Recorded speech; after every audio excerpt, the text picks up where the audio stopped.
pressure looks good. Following up. Roger, roll with planet. Water towers fly! Flight outside of speed off.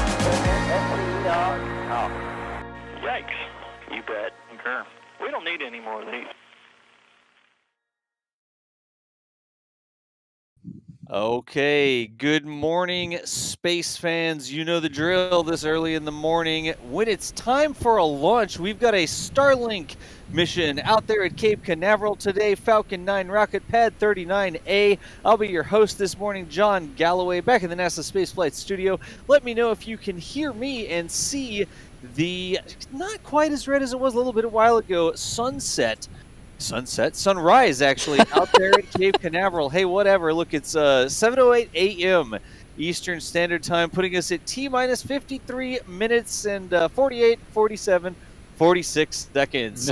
We got up super early this morning and drove down to the Cape to bring us a live feed of this launch. It's Chris Gebhardt. Chris, how are you doing this morning?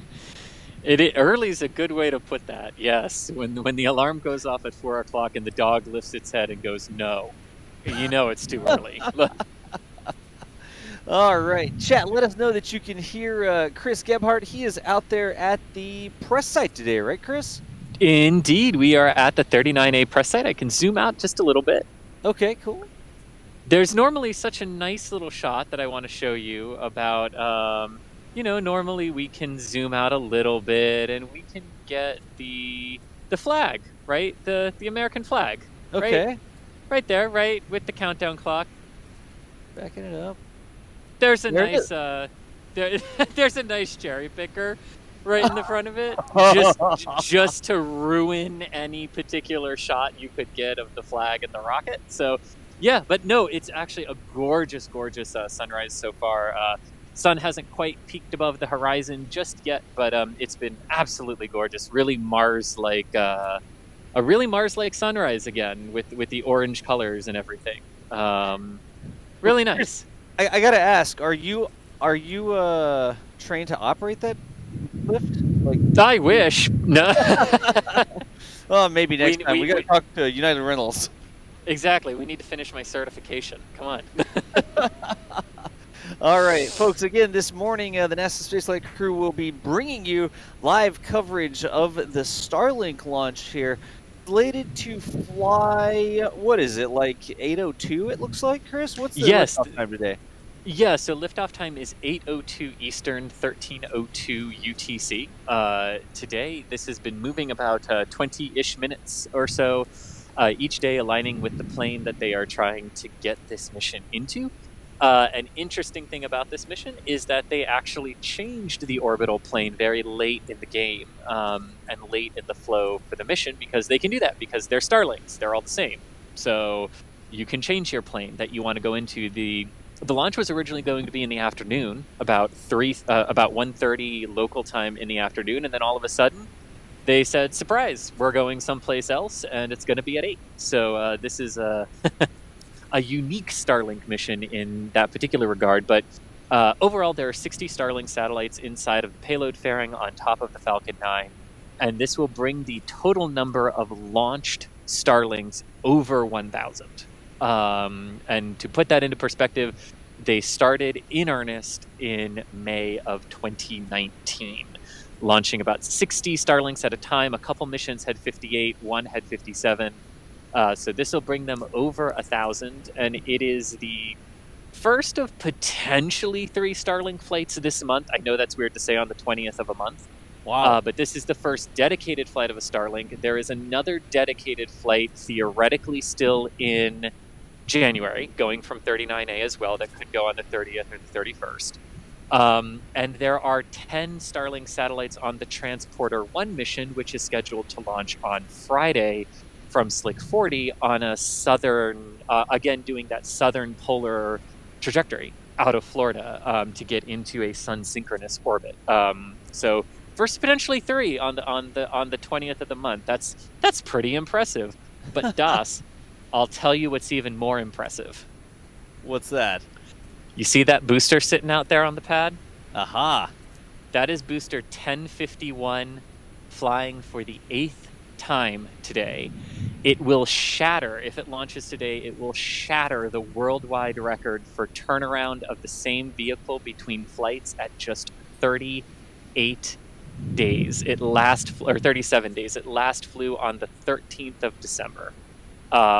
Absolutely incredible turnaround for this particular booster. So a record for Starlink and a record for SpaceX. A couple of nice records for SpaceX. First time a booster will be used for the 8th time, and we could shatter the worldwide turnaround record. All right. What was its last mission? Did it also launch Starlinks before, or what? Yeah, so, see, you're going to ask me that, and I don't know it off the top of my head. I just remembered December being its last flight. Mid-December, so it would be after the CRS flight. SXM7 was the last flight. There you go. SXM7, there we go. Yes, thank you. I figured I could get Michael out of the woodwork there by asking something that might need a Google or a website that tells you the history of the boosters that are launching today. Michael Baylor, the purveyor. I hear he has that. Yeah, he has that, purveyor of nextspaceflight.com. Over on Twitter, he's Next Spaceflight, but he's got an app of the many things that he does. He's got an app that'll make your phone beep whenever a launch is coming up and give you notifications and stuff like that. Look at the booster histories and statistics, and I think there's a Starlink segment and stuff like that, or Starlink, a Starship segment right now. But Michael, thanks for joining us. It's super early for you. You're like 3 hours before us, or it's, what, 4 a.m. for you? Yeah, and I went to bed like at 1:30 because I was working on camera tracking software all night, so I'm tired. Oof. Oh, jeez. Speaking of camera tracking software, are we going to try to grab something off of Fleet Cam this morning? Yes, I'm going to try to play my video game to track it today, it looks like. I Your love video that. game. Nice. So Fleet Cam also standing by over there. That's at Port Canaveral, of course. That's Rusty's Seafood and Oyster Bar. It's about, what is this, from 39A, I think it's 11, 12 miles, something like that. Something like that, yeah. Yeah, it's well over 10 miles out there, but that is Fleet Cam, our 24/7 camera watching SpaceX fleet operations at the port. Empty port right now. Not a lot going on. There is all the ships are out between the transporter mission and this Starlink mission. Just about all of SpaceX's assets are out. I think they've got maybe one recovery ship there in the background, it looks like. But all right. So anyways, y'all, again, if you're just joining us, the NASA Spaceflight team is standing by. In about 47 minutes, we've got a potential launch of a Starlink mission. That's a Falcon 9 over on pad 39A at Cape Canaveral. Again, Chris Gebhardt out there in the field, rolled out super early to make it out there, pick up all the proper paperwork and badging and stuff like that. So they let him through the gate. And It's all about the paperwork. That doesn't really work with that song, Okay. but you get it. it's way too early for this. Yes, What but is- gosh, I've been up for 3 hours. Humor me. How much coffee have you had? A lot. Chris, what's the building in the lower left-hand corner there? Is Yes. So this definitely, it's a good question. It looks like it's right at the pad, doesn't it? It's confusing. I don't remember it being in the shot. Yes, so this is a maintenance shed that is actually nowhere near the pad. It's only about a quarter of a mile away from me, so it's still it's still two and 3/4 of a mile, or about 4.5 kilometers away from the launch pad. It's a maintenance shed where Gotcha. they store various things. Is it missing a roof? Nope. Why does part of it look like it's missing the roof? Oh, I don't know. Maybe it is missing part of the roof. I think that's another building in front of it. Okay. Yes. The Okay, sunset, but I did have to, the but I did have sunrise to move got the me camera. there. I saw Yeah. what you saw. Yes. No, it's another building in front of it. Yeah. Okay, all right. Yeah. Anyways, folks, like we do with our live shows here, one of the things we like to do is answer some questions.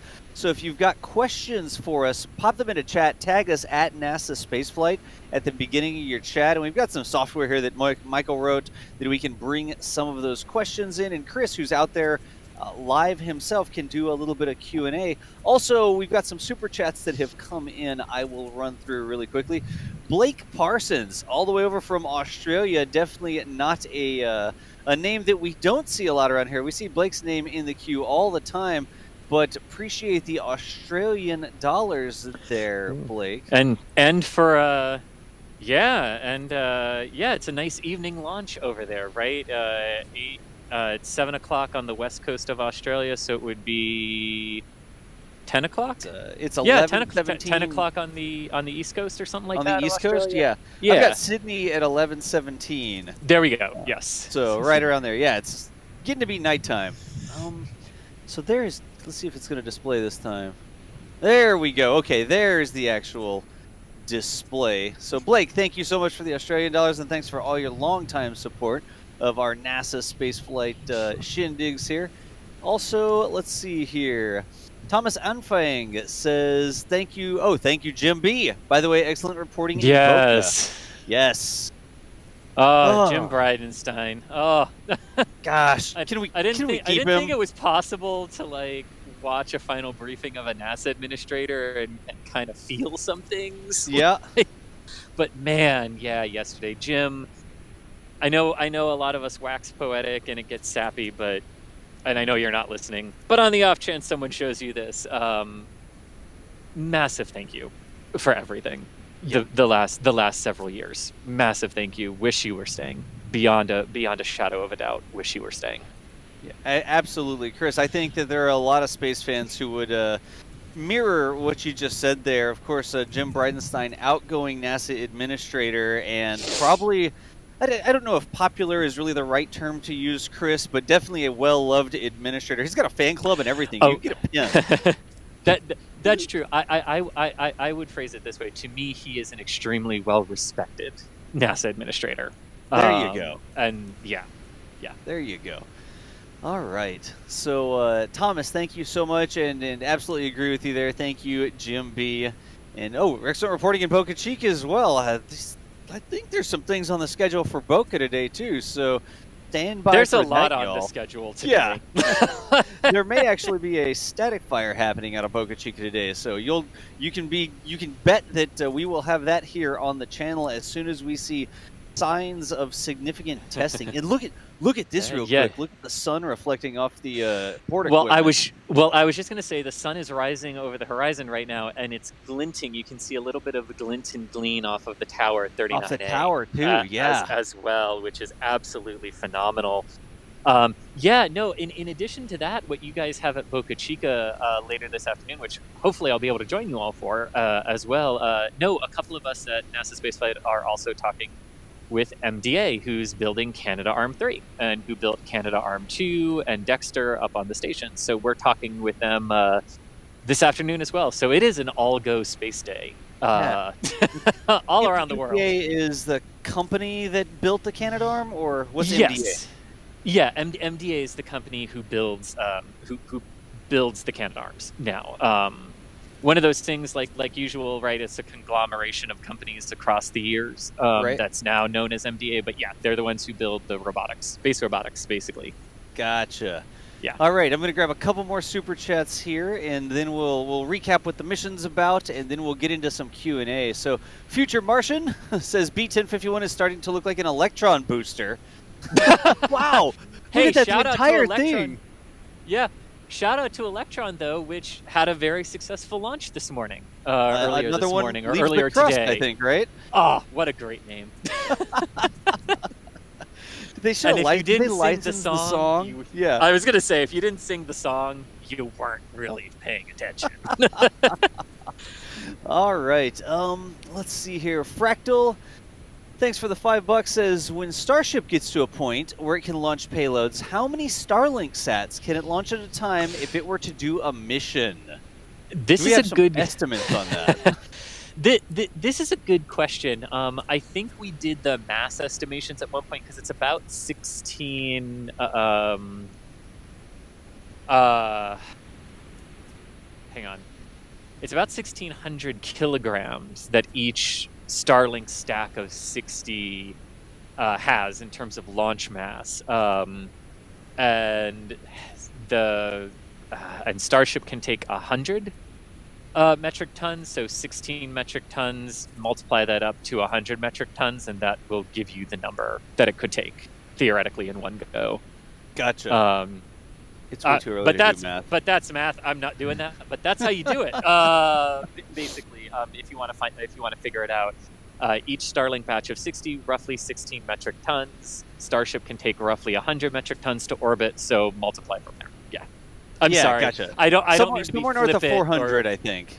No, it's all good. It's something like that. I just don't want to give it the wrong answer, and I don't do math in my head. Yeah. Yeah. It's roughly 400. So I think the real question is, do you need that many Starlinks in a single plane? Do you know, like, do the Starlinks have enough fuel? I guess they could use their own engines to change their orbits, or how would that work out? It's a great question. And that would have to be some of the consideration that goes into it. No matter what orbit you're in, whether it's whether it's the inclined ones like today that go to 53-degree inclination orbits, whether it's the polar ones that will launch in 2 days on the transporter mission, or their other orbital shells that they've got planned at different altitudes. They'd have to consider, what it probably could do is significantly reduce the number of times you have to launch into a specific plane, because they already drift some of them into the adjacent planes already. Right. So if you think you need 400 across 3 planes, where you can launch into the center plane with Starship, spit 400 of those things at the top of Starship. That's a visual for all of you this morning. And then you could drift half of them, you can drift a third of them over, and keep a third there, and you could fill out your planes a little bit more quickly. Yeah, gotcha. In that regard. Hey, Chris, you're at the press site again, right? We are not at the ITL Causeway this morning. We're at the press site. That is correct. We are at the press site. Yes. I just had to update the label on on the screen. Well, to be fair, I'm usually at the ITL Causeway, so that is the usually correct one. Yeah. All right. But yeah, it comes down to like everything in space, how much delta V your spacecraft has to be able to do a plane change. Like that. The spacecraft itself. Well, you could release all the Starlink out. Then does the Starlink have the capability to move into such a different orbit? I guess, depending on how different the orbit is. Yeah, and basically the answer that we know is they can drift one plane over from the plane that they're launched into, which is fairly standard. It's how Iridium did it as well when they were launching their big constellation. It's how OneWeb plans to do some of it as well, of drifting things over when you have the time to fill things out. Gotcha. All right, I'm going to speed run some more super chats and memberships here. Mo Derp, thank you so much for joining the NASA spaceflight crew. Appreciate the membership. Cubanzo JB, look at this. Cubanzo JB with $50 saying thank you for your dedication. Blessings from Florida. Cubanazo actually, not Cubanzo. Cubanazo. Cubanazo, thank you so much for the $50 and the kind words. We get up early and we don't go to sleep until we've streamed a lot of space stuff, right, Chris? That is correct. I get up slightly less early because I don't have to drive an hour, but That's true. I like days when the commute is from my bed to my chair to sit down and that's I guess not everybody does it this way. I like to say my commute is pants some mornings, but I guess not everybody who's not on camera has to actually even bother with the pants part. So sometimes we even have to shower to look decently presentable to us. It's horrible. Oh, jeez. Hey, Space Hippo, thank you. Good morning from California. We appreciate you. Rough Rider Show, another name we recognize. This is for Jim B and for y'all. We appreciate you, Rough Riders. Mad Moo, sneaking through from Australia again, saying thank you for the never-ending coverage of all things space. Mad Moo, as long as y'all keep showing up, we'll keep doing this. Thank you so much for the support and kind words. Devontae Davis, appreciate you. Mr. Showtime as well. We've got, let's see here, Noah Painter saying, new member here, love these streams. Do you know how many Falcon 9s are in service total right now? So the fleet of Falcon 9s, Chris, what a cool thing to say. How many rockets are in this fleet? Really quick, Joss, I have an update. They just called out go for propellant load on the countdown net. All right. Cool. Thank you, Michael. Also, Dust, can we get that piped in? Because I was talking to him on the back channel that I can't hear it. Yes. We do not have that piped in yet. As soon as I finish running the super chats, then I can turn and do that. Yes. Michael, you have the tracking of how many Falcons are in the fleet. Yeah. I believe it's 6 or 7 total Falcon 9s that they have, which includes the 2 Falcon Heavy side cores from 2019, which flew the Arabsat 6A and the STP-2 mission, but have not been reconfigured as Falcon 9. So they have only flown twice as the side cores of the Falcon Heavy, but have not been reconfigured for Falcon 9s. But there are about 6 or 7 of them. I'm counting. 1 second. I have 10. 10. There we go. 10. Excellent. 49, 51, 52, 53, 58, 59, 60, 61, 62, 63. Oh, that's right. We've made it to 62 and 63 already. That's right. But what's interesting about that, because it is an important caveat, one of those is not available for anything other than NASA crew missions. And that is the one that launched the Crew 1 flight back in November. NASA has held on to that one for the crew, for Crew 2. Coming up in a few months from now. So one of those is not actually available in the fleet. Gotcha. Does that make sense? Sorry. Yeah, okay, yeah. Sorry. Yeah. Let's see here. Oh, here's a good one. This is actually a good one. VLEX with the $5 and also says, loving the view. It would be interesting to calculate how many tons of payload this booster has taken to orbit so far. Who's up to do some math so early in the morning? Yeah, as long as one of its flights was not one of the classified ones, then yeah, it's possible to calculate the mass, the total payload mass it's lifted to orbit. That might be an interesting new statistic for your app, Michael. It would be. I was going to say, I can't even begin to answer that off the top of my head. Each Starlink is 16 metric tons, so that's a lot just to begin with. But yeah, it's something easily calculable. But yeah, we can definitely get you that number. Yeah, that's a great idea. It is. It would be kind of cool to track how. Yeah, that is a really good idea. I like that. The more I think about it, yes. And Chris, I'm going to try to get you a question that you can take some time to answer because I've got another thing to do here. Let's see here. Gosh, I'm just trying to find. Oh, here we go. Jane Doe asks, do you think there is any limit to the reusability of the boosters? And then follow-up question, do we know the refurbishment cost? Yeah. So talk about that, and I'm going to get you some mission control audio in your ear. Yes, that is a great series of questions. I can take the second one. The second one is the easiest, so yes. I can take that first. No, the answer is absolutely no. We don't know what it costs them to refurbish a booster. Not even roundabout. They really have not said. It does vary from booster to booster. There are times when they stop and do a little bit more thorough inspection on them, especially the fleet leaders. And this one is the fleet leader, especially after today. So we could probably expect they won't go for a record neck break turnaround on this one again. But they'll probably take a little bit of time, do some more inspections on it, swap some things out if they have to. But if everything's fine, they won't touch it. But it does make trying to calculate how much it costs them a little difficult, especially when they haven't really revealed it. So that was the second part of your question, and the first part of the question, Das, I'm going to need you to repeat it because my memory, I'm like Hans. Limit to the reusability. How many times can you fly a single Falcon 9?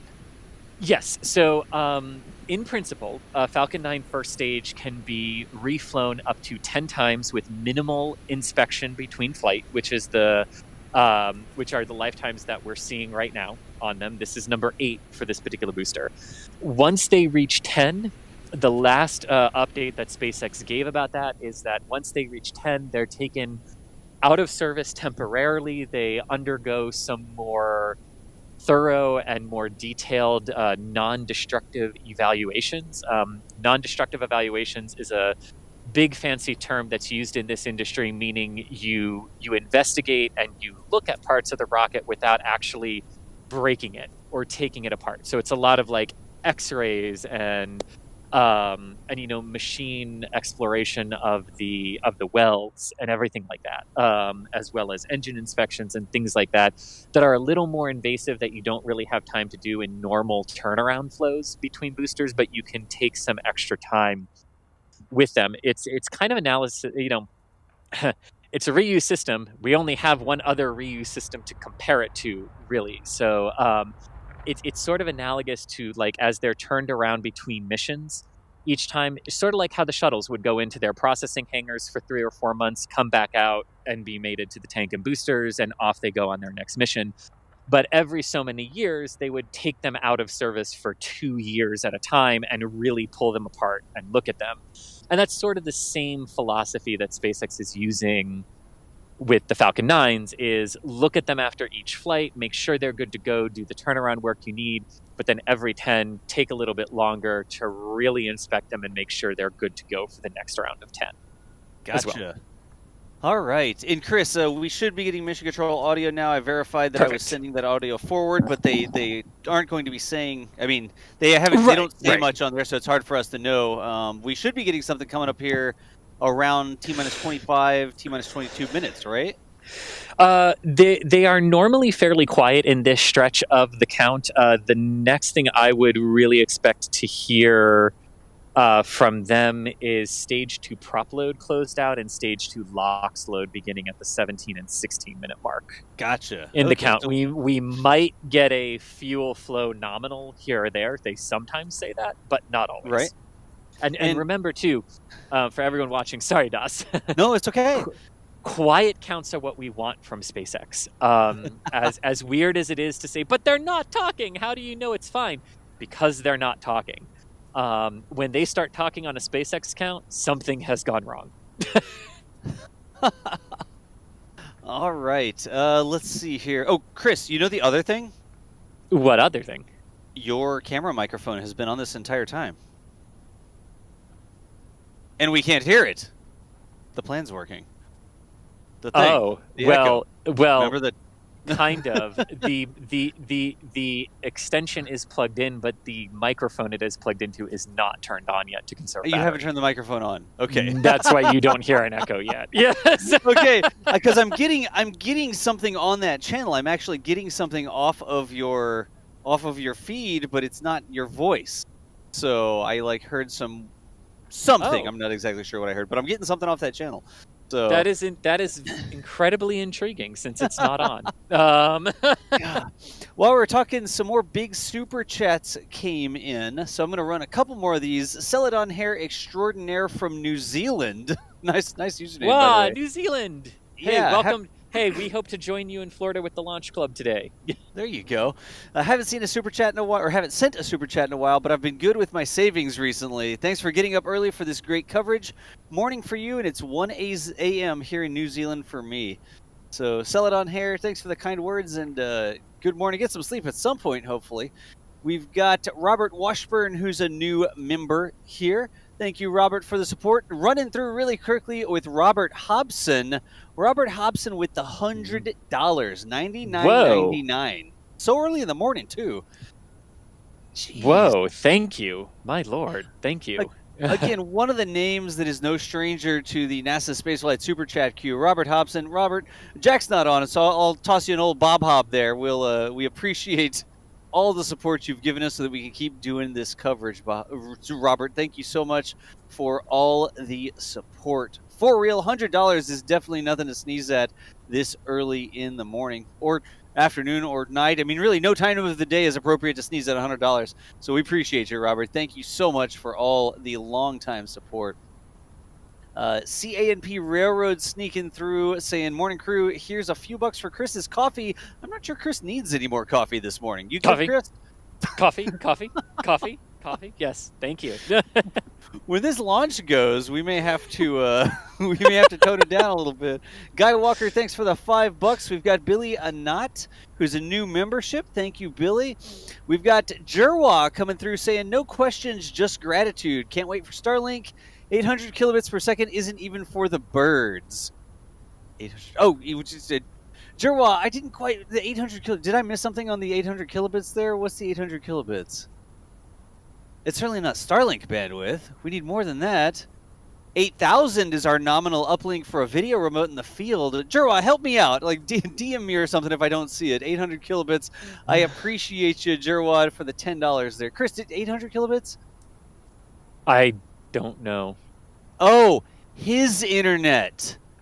Oh! Sorry. Jerwa wants Starlink because 800 kilobits is terrible internet because that's what you're stuck with. I understand now. Aha. I agree. My current that is bandwidth. bad. That is for the birds. I don't even think the birds would accept that. That's crazy. Birds could probably do it faster by flying a USB drive to and from places on their like strapped to their leg or whatever. Anyways, Pigeons? Jerwas, yeah, there you go. USB pigeons or something. Yeah. Anyways, Jerwa, thank you. We so gotta much. upgrade them to the 21st century. You can get a lot of data on one of those little fingernail-sized SD cards these days. A terabyte SD card the size of your pinky, like. Anyways, Jerwa, thanks for the support. And there. just remember those old pictures of them hauling computers into buildings in the 50s and 60s and everything. It's a little ridiculous there, the size that you can fit on one of those teeny tiny SD cards. Blake Parsons from Australia. Look at this. Blake started off with 38 something and did another $79.99 Australian dollars there in the super chat. Blake, I don't know what to tell you other than thank you. That's over 100 Wow. Australia on the shindig this morning. Just thank you so much for your long time support of what we do here. And I know, y'all, I'm going through these so fast, trying to make sure we get all caught up because we also have a couple more questions, just trying to balance it out. So let's see here. Here we go. Connor L. Stay in school, Connor L. But Connor L. says, this is far more interesting than my history class. I think there's an argument to be made that you're kind of in history class right now, like real-time history. Yeah. Faith Booster, Starlink missions, you know. Anyways, Indeed, Connor, later this afternoon, a ship that could take us to another planet. Yeah. there you go. So if you need a note, if you need something to write, like, Dear Teacher, Connor was watching history class this morning in the making, live on NASASpaceflight.com. Follow us on Twitter at NASA Spaceflight. If you want me to put that in a note and, like, sign it, let me know, Connor. I got your back. Stay in school, though. Squid King says, hello from Ireland. Thanks for all you guys do. Squid King, thanks for the kind words this morning. Let's see here. Here's one for you, Chris. This is a question. And Yes. It's JD Brown saying, why is the second stage of Falcon 9 the only part that's expended or not reused in any SpaceX mission? What's the deal? Why doesn't Elon get the second stage reusable? Yeah, so it's a good question.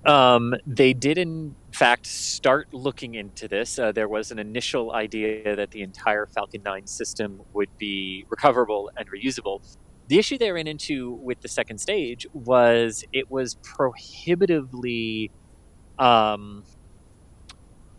it was prohibitive from a mass standpoint to put all the heat shield and thermal tiles and blankets and everything that you would need onto the second stage in order for it to survive atmospheric reentry. And then the question of how it would come down, exactly where it would land, how would they grab it, how would they get it, it really just became a beast. Whereas, you know, getting the boosters back, getting the payload fairings back is just a matter of once they pop off, you know, make sure they're coated with enough thermal protection system to survive the much slower temperatures that they experience when they come back into the atmosphere. Because, you know, the Falcon 9 booster comes back in at about, you know, they come in at a couple thousand miles an hour and then slow down from there, whereas the second stage would be coming in at close to 17,000 miles an hour or 25,000 kilometers an hour. It's basically deorbiting an entire spacecraft like Dragon, right? Only bigger than Dragon, and trying to figure out a way to get it back in a way that's economical. And they couldn't do that at first. There's our big T-minus 20-minute vent right on time. They couldn't really figure out how to do that at first. They were still working on it, but then Starship came around, and there was no financial point in trying to recover the second stage. You can get close to 70% of your cost and hardware back with the booster and the payload fairings. So getting the second stage back really wouldn't have had a huge impact on it, especially with Starship coming up now, which is completely reusable, because that's ultimately what you need to do, right? What they kind of wound to was the realization that the easiest way to get your second stage back is to make the second stage the spacecraft, just like the shuttles. Right. I mean, I hate to keep bringing it back to the past, but like I said, we only have one other reusable system to compare these things to. Yep. And you can see the differences, right? Getting something back reusable from orbital velocity is really hard when it's a rocket stage, unless you make it the spacecraft itself. Gotcha. Chris, I'm curious, just really quickly. I don't know if you'd know this one off the top of your head, but what was the fastest they ever turned around the shuttle? The fastest they ever turned around the shuttle was Atlantis in 1985, between its first and second voyages at 54 days back to back. 54 days. See, I figured Chris would know that. Now that's a direct comparison of the same shuttle. In terms of it, they did manage launches within like 15, 20 days back to back in the earlier part of the program, and with different orbiters, yes. And Gotcha. then in the aftermath of Columbia, the shortest they managed between two of them was 33 days. And that was primarily a factor of they were down to one launch pad, and it took 10 days to reconfigure the pad from the previous mission so that the next one could roll out. And then it took 22 days minimum to process one at the launch pad. So it really just came down to they had one pad. And that was their constraint toward the end of the program for how quickly they could turn them around. Gotcha. Between missions, yeah. All right. Again, more good questions, y'all. We are continuing. We're now under 20 minutes. We're at T-minus 18 minutes. This is a Falcon 9 that's on pad 39A. Chris Gebhardt is out there at Cape Canaveral. He's at the Kennedy's press site, about just over 3 miles away, right, Chris? Press site's 3 miles away. Yeah, 3 miles away, 5 kilometers. Yep. 5 kilometers. There you go. So coming up in 17 minutes and 45 seconds, we are hoping to see a Falcon 9 launch the 60 Starlink satellites. Chris, window today, is this an instantaneous window for Starlink? Do they have some time to flex? Yes. Hopefully you can still hear me, Dus. Yes, I can hear you. Yeah. Okay. You went a bit robot-y there on me, but it is effective. It's one of those things where the window is so short that they really don't have enough time to, if they run into an issue, to stop recycle it. For the day and still and still meet their launch window. So it's one of those things where no, it's not instantaneous from a just lay it out. What does it actually look like? They do have a window, but in practicality, the window is so short, they've got one shot at it. Right. Because it would take 15, 20 minutes to recycle the Falcon 9 on a good day if you had a problem. Yeah. And it depends on what that problem is, to be absolutely fair. Yep, absolutely. So sometimes you might be able to recycle it, sometimes you might not be able to get it back going. So exactly. But let's talk a little bit about this mission profile, because there are different mission profiles that the Starlinks fly, right? There's a profile that has them separating from the second stage about 14 minutes after liftoff off the coast of North America. Then there's a profile that has them separating about an hour after liftoff, and then another one that has them separating about an hour and a half after liftoff. That hour and a half one is usually reserved for missions that include other payloads that are ride sharing with them. And this one today will be the hour-long sequence. So we'll have the standard 8-minute, 46-second ascent to orbit, at which point the second stage will cut off. We'll then have a coast till the 45-minute point in the flight, at which point we'll have a reignition of that stage for just 1 second. So basically, you're not even going to see anything on the screen. Like, the engine's not going to glow. You'll see a little puff, and that'll be it. On the reignition, and then it'll coast for another 20 minutes before the Starlinks deploy 1 hour, 4 minutes after liftoff. So that is the profile that we are on today that they are utilizing. And the first stage, after separating, will attempt the landing just prior to second stage reaching orbit. So it's another one of those missions where the stage will be landing at roughly right at the same time that the second stage reaches orbit today. Gotcha. And we are going to be showing all of that, hopefully. Hopefully we get video from SpaceX the landing. Of course, we'll be able to see the launch from here, both on Chris's camera and over on Fleet Cam. Michael, are you doing an auto track or are you doing a manual track? What's your plan on Fleet Cam today? I'm curious. It will be manual. A manual track, all right. So Michael's written some custom control software that he can use to connect to Fleet Cam over at the port, and it sounds like he is going to be trying to manually track the rocket using Fleet Cam there. Now, of course, Fleet Cam can't see Pad 39A. We installed the Fleet Cam so that we could watch these SpaceX ships come in and out, not expecting to be able to see the pads themselves, but once you get up in this, look at that. SpaceX doing some skywriting there this morning again. It looks like a huge SpaceX logo in the sky above the port. You think the rocket's going to go through the middle of that X, or? Perhaps. That's the building that is our enemy. That hangar is blocking our view of the pad. Something over at the port makes it so we cannot see 39A. Gotcha.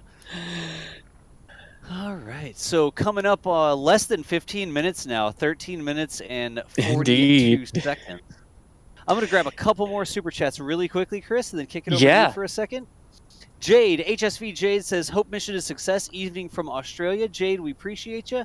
Christy Chips with a 10, those are pounds. Curly L's coming over from UK, it looks like. Christy, thank you so much for the support. We've got Daz Roberts, and we can hit this really quickly, but we could talk about this for an entire live stream. Not going to do that at T-minus 13 minutes. Daz asking, what did you all think when you first saw Deimos? Right there. Deimos, of course, new breaking news from the NASA spaceflight crew over here. The massive oil rig SpaceX repurposing. Chris, what did you think? So I could tell you exactly what it was. There are so many things to track. There are different things that people do, right? Like we have part of our team that really focuses on Boca. We have part of the team that really focuses here and on other things. And, we all have our back channels. I had completely missed the conversation about the names. So my first introduction to this was when Michael said, Deimos is coming. And I was like, the moon? The moon? We should know about that. That's... Sounds like something that would have been in the news. Right? It's like, what is this, that Nibiru planet thing we keep hearing about all the time? No, so it took me a good minute to figure out what we were talking about on our back channel. That was my introduction to them. Personally, I mean, this is about what we had expected for a long time, right? Like that we would get some kind of a large rig like this, and that they would have to spend some time really reconfiguring it from its old job to its new, which is something SpaceX does exceedingly well with technology. So it wasn't super surprising to me, honestly, that oil rigs were the ones that were chosen, right, for this. I mean, they're huge, they're stable, they're really a good option when we're talking about like the type of system that Starship is. And yeah, absolutely. Folks, for those of us who don't know, haven't been keeping up with the news, Deimos is the name of we'll call it an offshore platform because it doesn't have drilling equipment installed on it. So it is an offshore platform that used to be an oil rig. SpaceX acquired it. Normally these things cost $400 million for a rig. The company was going bankrupt, and so SpaceX picked up this $300 million oil rig for $3.5 million, and they've sort of secreted it away at the port of Brownsville, and they are converting it as a super heavy launch platform for Starship. I guess it's a Starship launch platform because the Starship's super heavy, the whole stack. But we have been tracking it for quite some time, and just the other, last night, 2 nights ago, we just announced for the first time all the information we had been tracking about Deimos, the big rig that they are converting, and its sister platform. Of course, you know the name of, if you got one moon of Mars, what's the other platform going to be?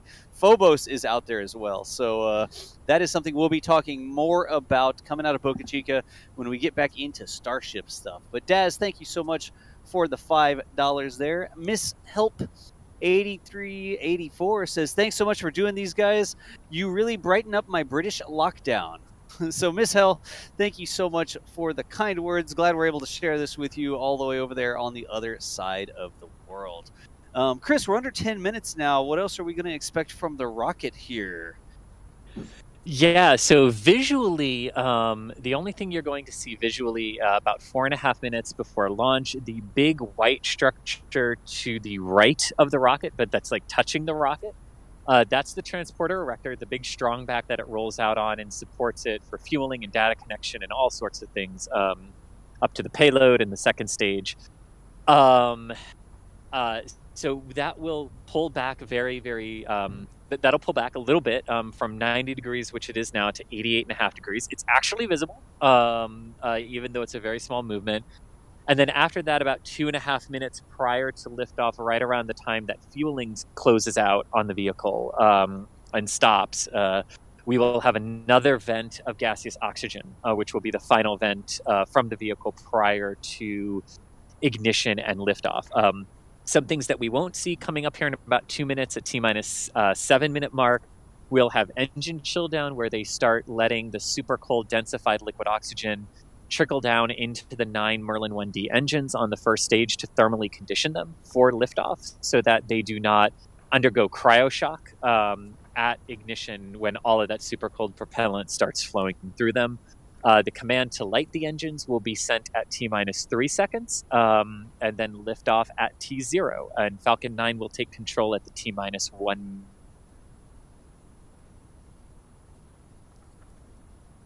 I got the T-minus 1 there, Chris, but it sounds like we might have lost you for just a second. Let's see here if we can get Chris back. Chris, you got me? Sorry, what happened?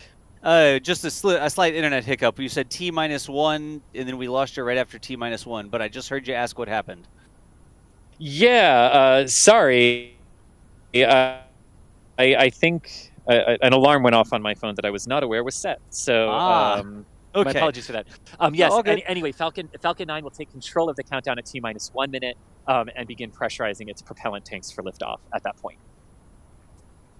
Good deal. So now 7 minutes and 30 seconds before the launch. Again, not exactly an instantaneous window. It's a very short window, so SpaceX gets one chance to launch this rocket this morning. They need to go, and there won't be enough time to recycle if they do not get it going on the first shot there.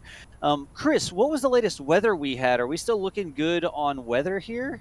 They were having some trouble getting this thing off the pad. I know it was delayed for a couple days, but... as far as I know, I mean, weather here at the Kennedy Space Center, weather here at the Kennedy Space Center is absolutely gorgeous. Yeah, it looks fantastic. So we do not have an issue or anything like that. For today, what was getting them earlier in the week was the downrange recovery weather was not good. But they had their meeting overnight and decided to press forward. So we shall see. Gotcha. We shall see. And Chris, you just turned on the other mic, all right, didn't you? And Das, if you could take it for a minute. Sure. I need to get the remote camera ready for triggering here. All right, we got it, Chris. So, folks, again, less than 7 minutes now, 6 minutes and 19 seconds before we get a Starlink launch. Hopefully, that's a Falcon 9, a record-setting 8th flight for this Falcon 9. So what does that mean? That means that 7 other times this booster has lofted a second stage up towards orbit. Booster itself doesn't actually go into orbit, so it's not an orbital vehicle itself. It stays suborbital, and it has returned safely after giving that initial push to the second stage, which continues on to orbit 7 times. And this is going to be the 8th launch of this specific rocket. What are the different pieces of the rocket? You can sort of see the part that's darker. Normally they paint these things white, but the bottom part of the rocket does not look white anymore. That's because of all the charring soot, whatever you want to call it, that's built up on the bottom. When these things come through the port, you can really see, I like to call it battle damage as it fights against the atmosphere. for all of these launches. But up on the top part, you can see the new part, the shiny, or I guess not shiny in this view, but the white part there underneath the fairing.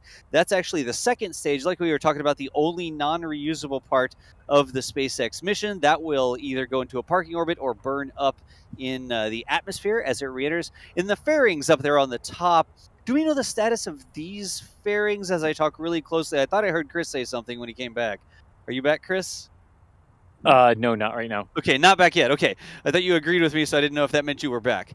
No, I Michael, just agreed with you. you but just no, agreed not with me. back. Okay. But don't call on me. I'm going to say but Right. don't call on me. Michael, do we know what else these fairings were used on? Are these reused fairings, or are they new fairings as I talk That's really a slowly? good question. I believe they are. Let me double check that. Because I admit I did not remember. Yes, one of the fairing has previously supported a Starlink mission, and the other previously supported two. So one has flown one previous flight, and the other is on its third flight. Gotcha. Nice.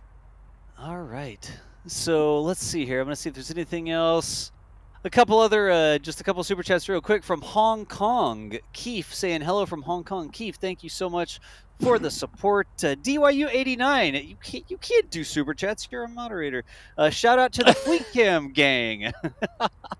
Shout out to the Fleet Cam. Y'all, there's a group of people that are basically hanging out on our 24/7 Fleet Cam at Port Canaveral just about every single day, and they all know each other now. It's almost like a space nerd, fleet nerd hangout. And so DYU, one of our moderators, also helps us manage Fleet Cam over there, saying shout out to the Fleet Cam gang. If y'all are listening right now or watching this live stream, thank y'all so much for hanging out with us all the time. And then Okay, Das, really Yes. quick, just tech, the microphone yes, is on okay. and ready. And give me a minute and a half, and I'll be ready for back on everything. All right, sounds good. And I am getting something from that other microphone there, so thank you. I can't tell if that's an L. I'm going to go with DL Buffington. Says, your happy enthusiasm has rekindled my childhood enthusiasm for spaceflight. Thank you so much. Sneaking through with $50 there as well. I'm going to go with DL on that. Oh my gosh, thank you so much. Yeah. But thank you so much for the $50. Hopefully, I know a lot of people come through the stream and they're like, who are these people? They're not professional news broadcasters. And I've watched a lot of professional news, and sometimes it's a little, I'm bored with this. And it's really difficult to get my daughter to watch the news sometimes. So hopefully we have a good mix of accurate information and enthusiasm for all things spaceflight here to keep it interesting, to keep it, I guess not really fresh, but just keep it something that people want to be involved with. Right, Chris? Indeed, and hopefully you laugh at our jokes too, or at least what we find funny.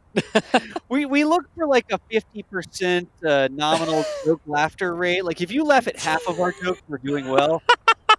And some of them, if you just roll your eyes at the other half, that's fine with me. It's That's not just fun. yeah, that's fine. Roll your eyes at half, laugh at half, we're good.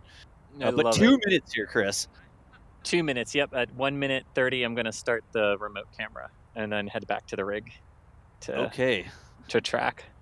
Sounds good. But DL Buffington, thank you again so much for the kind words. We have a lot of fun doing this, and we even get in people like, why do you talk? That was a perfect example. I just got something over the net there, but did we hear what that was? That was stage 1 lock closed out, so stage 1 is ready to go. Thank you. And I'm going to bump that up because that was a little bit quiet today. Okay. Right. Well, I heard a camera taking some pictures there, Chris. Yep, that's the one firing up to take our liftoff shots here. Excellent. Okay, let me get reattached to the tripod. All right. And I'm Okay. going to turn up mission control just a little bit here because that was a little quiet. But it Yeah, did come through that time. I heard it. And remember to turn it down for liftoff so we don't get a delayed countdown. Right. Okay, all right, so we are under a minute now. Falcon 9 has taken control of the countdown, and the propellant tanks are pressurizing for liftoff. We should And that have was had startup. Okay, that was startup. Yeah. Thank you, Das. Yeah, I take it can't- away, Chris. Take it away. Well, no, I can't hear the audio, so you're going to have to tell me Starlink, what's Falcon happening. 9, LD, go for launch. Aside from visually, but here we go. 30 seconds to go. That was LD is go for T-minus launch, 30 Chris. seconds. Perfect. So the LD is go for launch. So we are tracking no issues. So under 20 seconds to go now until liftoff of the Falcon 9. Yep.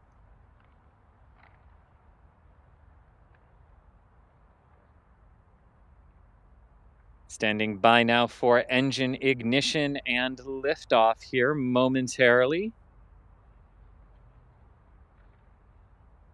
Here we go. Look at that, a gorgeous liftoff right on time for this Starlink mission.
All right, and there you have it, Falcon 9 flying out of Florida on the first Starlink flight of the year.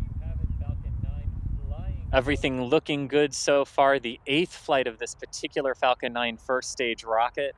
A new fleet leader. First stage burn continuing to look nominal right now. And on both the cameras, you can see that exhaust plume expansion. I always like to point that out, but look at how the fire behind the rocket is starting to spread out. You can literally see the atmospheric density. The air pressure up there decreases because it's so high up, just like going to the top of the mountain and you have trouble breathing because the air pressure is the density of the oxygen is a little bit less. You can really see that exhaust plume spreading out as Falcon 9 gets into the thinner upper atmospheres. But Chris still has the track there. Go ahead, Chris. Yeah, no, you can. I mean, it's just amazing to watch how that contrail changes as it ascends, and the engines aren't doing anything. It's just literally the differing oxygen and air pressure limits. I love it. And there was stage shutdown, as seen from the press site, and we're behind some clouds right now, some high altitude clouds. Yeah, so I've lost it on my camera. Okay, that's all good. We've got the official feed up as well. Yes, indeed. Look at that. So a good stage separation there. And a good ignition on that Merlin vac engine, looks like. Yep, continuing to push that second stage the rest of the way into orbit. As the first stage goes back into a ballistic trajectory, it starts to fall down, literally falling down towards the ocean here. Luckily, SpaceX has put one of their drone ships out there for it to land on. But this is off the Atlantic. This is in the Atlantic off the coast of South Carolina, Georgia, off the coast of one of those, right? Yes, it is. Yeah, so the drone ship is located about 630 kilometers northeast of the Kennedy Space Center off of the coast of North and South Carolina. Yep. Specifically, it's about 200-ish kilometers off the coast of Charleston, South Carolina. There you go. And then the payload fairing catching ships Mystery and Mischief the fairing catcher vessels are 700 kilometers downrange, so another 100 kilometers further than the drone ship, and they're about 300 kilometers off the coast of North Carolina, off Wilmington. Yeah. And we just saw a fairing separation there on the right-hand side. You could actually see the fairing falling away as the stage continues onwards. That was cool, wasn't it? I thought that's what that was as it went over. Hey, Gene. And you'll notice we have stage 1 predicted telemetry for the first time. So SpaceX does not provide that, but Declan from Flight Club IO has made us a widget with that telemetry. Look at that! Predicted flight path of stage 1. That is cool. Excellent. I love this because you can. I love seeing like the altitude differences and the velocity differences between the two of them. And you can Yeah. see that stage 1 is almost at apogee right now. Its height will not go much higher than it is now. In fact, I think that right there, you just saw the arrow There, flip. just So switched. the arrow just Yep. switched. Now, 134 kilometers is how high is the maximum altitude that stage 1 reaches. So Slightly. in space, so definitely Yep. in space above that 100, above the 100 kilometer boundary, even above the atmosphere, the discernible atmosphere at 121 kilometers. So Yep. Look at that. That's cool. that So you is can see gorgeous. the altitude is going to be decreasing here. Of course, this is gravity starting to pull it back down towards the planet. Didn't quite have enough speed to stay orbital there, but that's what we want. We want to recover that. We want it to come back down to the drone ship so that we can go for 9. But upcoming, still have another landing coming up here. Hey, next we does see the entry burn. Go ahead. Does that mean when this booster does its 9th flight and it has 9 engines, the thrust is 9? It either 9 or 81. I don't know. It depends on how many dimensions you want to use. Is it Ooh, the I like that. instantaneous thrust or the thrust over time, like total cumulative thrust over time? You got to define like your that. units, Chris. Oh, I'm sorry. Again, y'all, on the right-hand side of your screen, you see that Merlin vacuum engine continuing to push that second stage into orbit. SpaceX has 2 camera views there, so when you see it switch, that's what's happening. And now what? Go ahead. Yeah, now watch the first stage during its entry burn and watch that widget with its watch how much that velocity decreases during that entry burn. Because one of the things they're doing is they're trying to slow it down to manage its velocity, but also to slow it down far enough that the intense heating, even at this speed, right, which is not re-entry velocity from orbit, but look at it drop, right? Where it's not dropping. It should be dropping. Yeah, look at this. Yeah, that widget isn't right. Sorry. I'm curious, Michael, is that what we would expect? I mean, it says that the velocity is increasing during the entry burn. Is that just a timing thing? Maybe the SpaceX feed is different. Oh, there it is. Now it's going down. The SpaceX feed is slightly different from the widget. Yeah, that's curious. So it didn't exactly match with what we saw. Okay, but that's fine. It's going down. So there it's you go. It's going down now, yes. And then at some point we should see the rate change. And when the rate changes... There you go. Now it's... Yeah, go ahead, There Chris. we go. Yeah, no. Go ahead, Das. Yeah, I think there's a slight delay on my end. I'm not meaning to interrupt you. I'm sorry. Yeah, no, it's all good. I mean, that's how we do these things. We're all excited about what's going on. It's only 30 kilometers up now, assuming that's accurate. Now 25 kilometers. Still going 5,000 kilometers per hour? Wow. It's plunging at this point. Yeah. When you see them falling when they do their return to launch site landings and everything, oh my god, yeah, no, they're falling at such an incredible rate. You get really, really nervous, especially since that landing burn doesn't kick in until like 1.5 kilometers in altitude or something like that. So it's like it's under 10 now, and it's still going fast. Look at that. Oh yeah. Stage 1 landing burn startup. So there was a landing here burn we go. call out. Yeah, so we're going to have a couple of things in rapid succession: the landing coming up of the stage, and the cutoff of stage 2, and orbital insertion. There's the view from the drone ship. Stage 1 landing leg deployed. Is that a wave off the back of the drone ship? It's a wave. Wow. Yeah. We see exhaust on the deck. Come on, Pixels. Let the encoders. No, not the blue screen. Stage 2 AFTS is saved.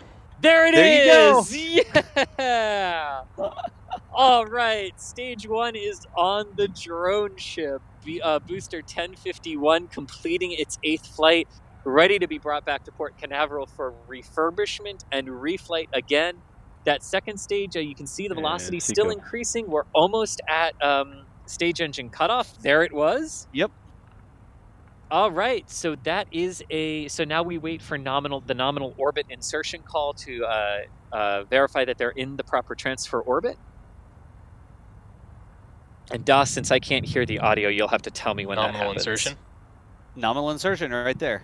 There we go. So hurrah, there we go. Excellent. So now we just have spacecraft separation. Do we Acquisition of think that we're going to signal, get that from Newfoundland. SpaceX? Yeah. So, AOS Newfoundland.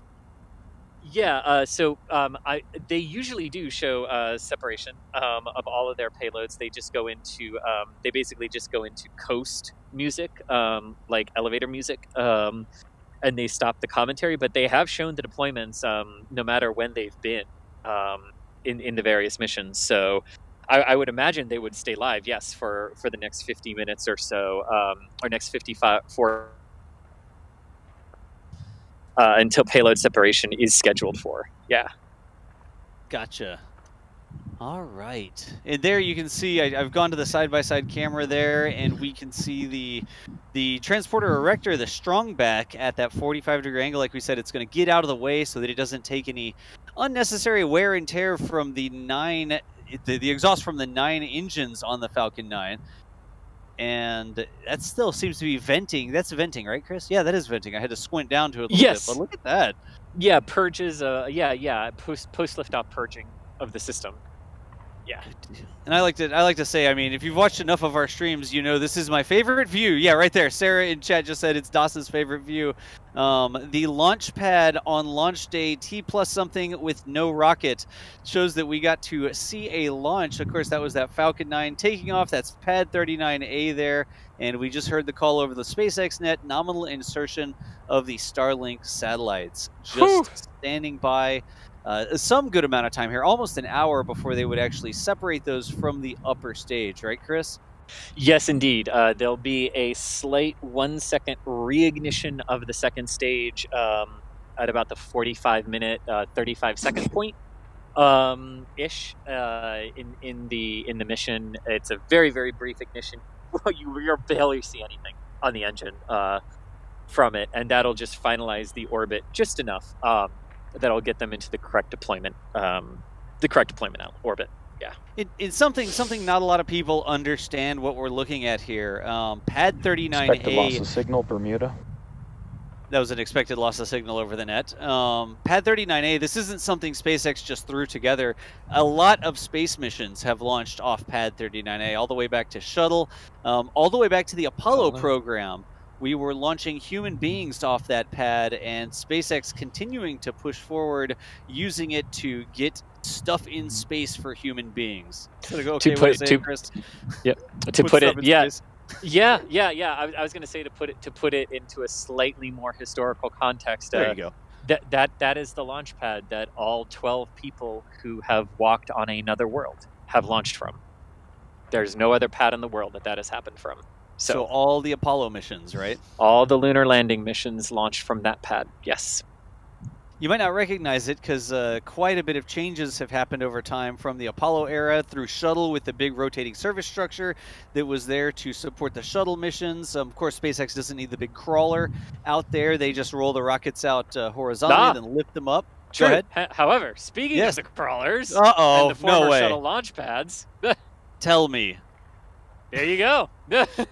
There's the one that the one they're doing weight trials with and mass trials with up and down the crawlerway for SLS. And it looks like the Jawas were rolling up looking to get some droids or something. That thing. Yeah, there it is. And that was one of the pads that launched Apollo, and then was converted for the shuttle program. Is that active today, Chris? Are they actively doing something? It's just parked over there for today. Well, there's activity around it. All there's the water somebody trucks walking are around here. They're going to move it. Yeah, today. Yeah. The water trucks are there and everything. Sorry, I thought you meant the launch pad itself. NASA tried to sell them to other customers. Nobody wanted them. Very sadly, there's one being demolished right now out toward 39A. There's another one that's still being taken apart from its planned use for the Omega rocket. Yep. And then there's this one, and honestly, they're just going to scrap them at this point because nobody wants them. So the pads, right? There's a pad that goes on top of this. No. That is what you're looking at right now is both the crawler at the bottom and the launch pad. The mobile launch platform that was used for Apollo and Shuttle. So that was one of the mobile launch platforms that they stacked shuttles and Saturn V's on for years. Right. One of the three, and nobody wants them anymore. And nobody wants to buy them. Nobody wants to convert them. So they're just going to scrap them.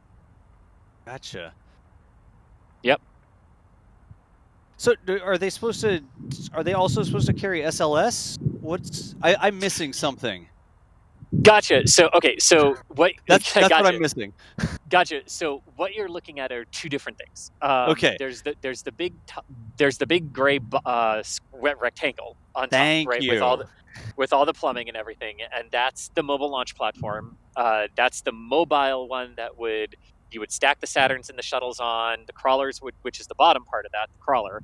Take them out to the launch pad, and then after they launched, would go back and pick up the pad and bring it back here for refurbishment and restacking. SLS does not use the ones from the shuttle Apollo era. Gotcha. We needed, this is the sort of long version short of this, all three of these pads were still in use for the shuttle program when the Constellation program began in 2004. And part of the Constellation program involved the Ares 5 rocket, which is now just SLS. Don't let anyone tell you it's not. It's SLS with a different paint scheme. Literally, it's SLS with a different paint scheme and 4 engines instead of 5. But because we needed because that was part of the architecture, but also because Ares 1, the crew-only launch vehicle, was a part of that program as well, we needed a pad because that was supposed to start flying very shortly after the shuttle program ended. We couldn't pull one of the pads from the shuttle program. They had to build an entire new mobile launcher. And when Constellation got canceled in favor of SLS, they just took the Ares 1 mobile launcher and reconfigured it to support the SLS rocket. So that's why SLS doesn't use any of the 3 Apollo shuttle pads. The pad part of it. Okay, so that's what I apparently did not have enough coffee this morning. There are 2 things on the screen right now. Yes. The bottom part with the tank treads is the actual crawler, and the big boxy thing with the pipes on the side of it, that's the pad. Yeah, so you can see the pad come hangs together. Right, so you can see like the pad hangs off the back of the crawler. Yes, there you go. So the pads are being scrapped, but the crawler itself is not being scrapped. And they are working on that. Look at that. They got a ladder next to it. Yeah, okay. And there are 2 crawlers. One, the one you're seeing right now, was modified to be able to support the higher mass that it will have to carry with SLS. Because SLS is massively weighs a lot more than Saturn did. The Saturn V did. So they upgraded one of them to be able to take out a fully loaded SLS, right? All the solid rocket boosters, a fully stacked system out to the pad. And then they just kind of refurbed the other one because once SLS launches, the other one can handle the weight of an empty mobile launcher. So they didn't bother upgrading the other one to handle the bigger mass because, to be frank, SLS is only going to roll out once a year. Right. So they didn't need to upgrade both of them. So they only upgraded the one. And now they're doing the tests on it, the runs up and down the crawl array with it. I almost made like a not snide remark, but I almost said like SLS will roll out. You said SLS will roll out once a year, and I'll say if we're lucky, right? But that's true. Yeah, the flight rate of SLS. It's not like every month we're going to be launching an SLS. It is a very infrequent flight cadence, right? Yes, it is. If it gets flying at all. Yeah, well, I mean, the current idea is that Artemis 1 will launch either at the end of this year or the beginning of next year. That's largely dependent on Green Run campaign completion at this point. Right. And I really love that Kathy would not be drawn on that question yesterday because I think she's exactly right. They need to figure out what the issue is and what the forward path is before you talk about what the schedule is. Right. For it, because they don't know yet until they figure that out. But yeah, either end of this year or beginning of next year. And then Artemis 2 is technically supposed to follow in 2023. And then Artemis 3 in 2024. Whether or not they hold to those dates, we'll have to see. But that's sort of the... I think we got another alarm on Chris's phone there. Yeah, it sounds like we might have lost Chris for just a second. The same sort of thing where just at the end of the sentence it sort of trailed off. I wonder if his phone was... No, You okay? Yeah, no, I don't know what it is. There's no active alarm on my phone, Right? but an alarm keeps going off. So That's I don't weird. know what to do. But that's why it keeps cutting out. Like, I'm just gonna have to hard cut it and reboot it. But I can't do that since the audio connects through the phone. So yeah. Good times. But Yeah. Chris, I do know you were telling us you would not be able to stay out there all the way up until the deployment of the Starlink satellites. That was almost an hour away, and we've been talking That's for correct. 20 minutes, Yeah. but you do have to pack up the gear and go, right? I do, yes. Yeah. All right. I'm asking a question real quick Yeah. there, but let me grab a couple super chats that came through. Raymond, thank you so much for the new membership. We appreciate the support. That's oh, actually that's the wrong thing that I just clicked there. But Raymond8991 is a new membership. Thank you, Raymond. And then a question from Squid King, sort of what we were talking about there. Squid King asking, do we think SLS would be canceled with the new administrator, or could it be changed? And we were just talking about the pad. I mean, Chris, right now still marching forward, right? Yeah. SLS is not going to be changed in any significant way. It is what it is. It is what it is. Yeah, it is what it is. The moment to change it has long since passed. And that's not a nick against the system. It's the same as saying, if someone asks, well, are they going to change the Falcon 9? Like, no, the Falcon 9 design is what it is now.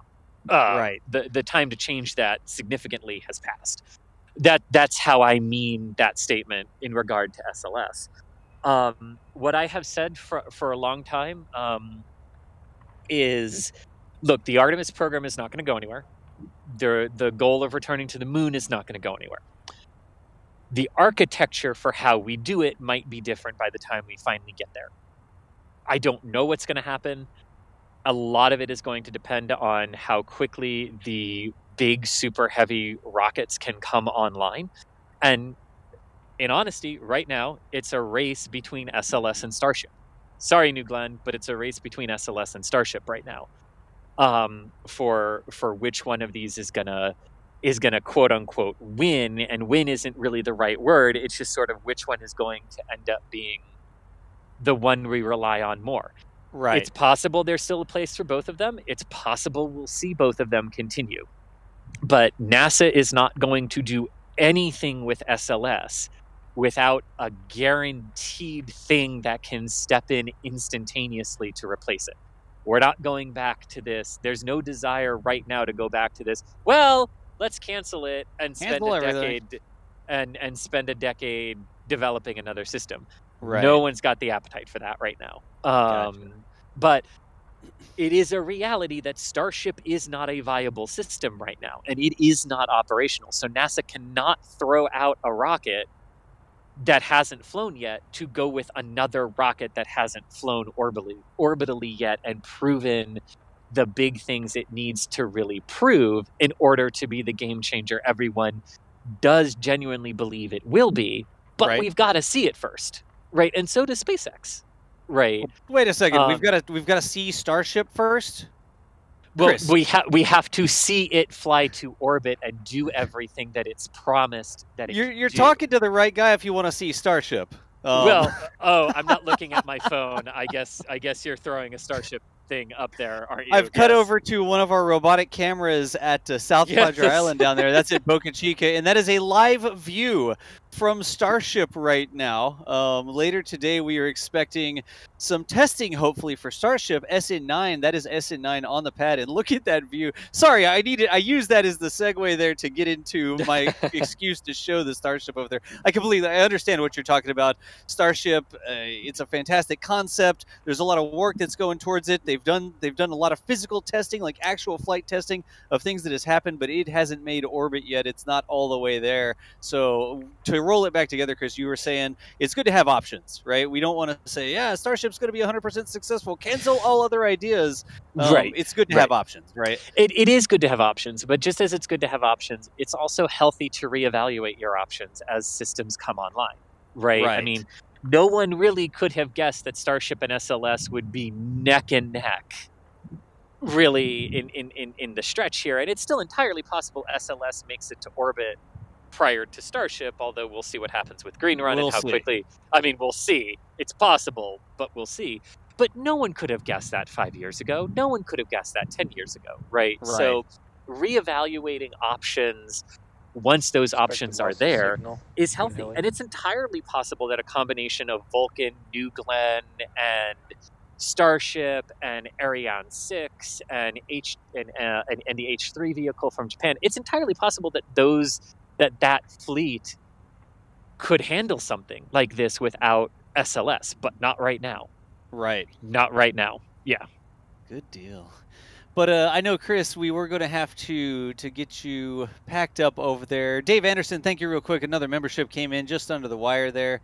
But anything else, Chris, or are we good to go ahead and close down from Cape Canaveral? Yeah, I think we're good to close down from Cape Canaveral. The Starlink mission is still ongoing with deployment scheduled for 9:06 Eastern. I believe that's 14:06 UTC is the deployment time. The mission is going very successfully right now. But yes, it's a big day for space, and we've got a bunch of other things that we hope you will join us for. Maybe something Starship-y later in the day as well. Yeah, absolutely. So y'all out there in the field today at Cape Canaveral at the press site, bringing us this camera view that has an empty launch pad. That is Chris Gebhardt, Assistant Managing Editor for NASA Spaceflight. Chris, thank you so much for getting up so early in the morning to roll out and bring us that fantastic view of the launch. Indeed, it was a great way to begin. Oh, excuse me. Great way to begin the day.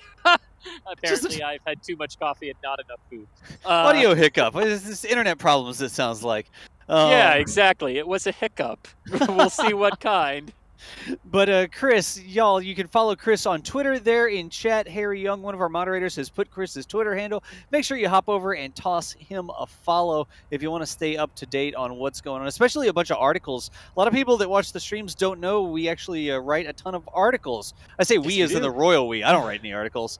But that is one big thing that Chris does that we don't know about. So NASAspaceflight.com, your source for space news, if that's something that you want to keep up with. Hey, if you just want to watch the live streams, though, that's fine as well. But Chris, thank you so much for getting out there. But also head on over, because we don't get to talk about everything with missions. So, like, you know, this particular mission, Anthony was the person who wrote our launch article for it. If you want to learn a little bit more about the mission, you can hop on over there and read about it. We've got all the Starship stuff, and we also cover this is one thing I'm really happy about. We also really make a point of covering the scientific returns that all of these missions that we see launch and fanfare and everything, and then they get out of the atmosphere, and a lot of people forget that they're out there, but we don't. Yep. And we keep talking about everything that those missions are doing as they go through their lives. So yeah, definitely head on over and check out the article side of our site too. Yeah, absolutely. So, y'all, toss Chris a follow over there. Chris, again, thank you so much for everything you do to bring us these experiences. Again, yeah, there's Chris's information up on the screen there, y'all. Also, back in the studio helping us out today, Michael Baylor, getting us some facts and all the overlays. When you see stuff getting integrated, like the little telemetry and stuff, that is Michael Baylor's doing. Also with the track on Fleet Cam that we cut to a couple times during the launch. So, Michael, thank you so much for everything you do. No problem. And there are some links to Michael. Michael's Twitter is Next Spaceflight, and there's a link to his Next Spaceflight app as well. So that is fantastic. And then back here in the studio, y'all, I'm John Galloway for NASA Spaceflight. Clicking some buttons, showing some different camera feeds. Again, join us later today. We will be standing. You okay? Yes, sorry. Okay. You breathed in significantly all of a sudden. Just wanted to make sure. So we are standing by for Starship testing today. We have multiple robotic cameras deployed out there. Also, Mary Boca Chica Gal on the scene letting us know what's going on. But look for us on the same channel here. Make sure you toss a follow to the channel. Turn on the notifications if you want to make sure you don't miss what's going on with Starship, because it is possible we will get some sort of testing today, potentially a static fire, as they move towards progressing for that flight for SN9. But busy times over there at SpaceX. There's SN10, a live-ish view from the high bay there that they're building things. But anyways, we're going to go ahead and sign off for now, y'all. Thank you so much for joining us for all of our coverage today. Hopefully we see you again later today for Starship SN9. But the NASA Spaceflight crew is going to see you later, and we will say thank you for everything y'all do to make these streams possible. For now, later, nerds. We'll catch you next time.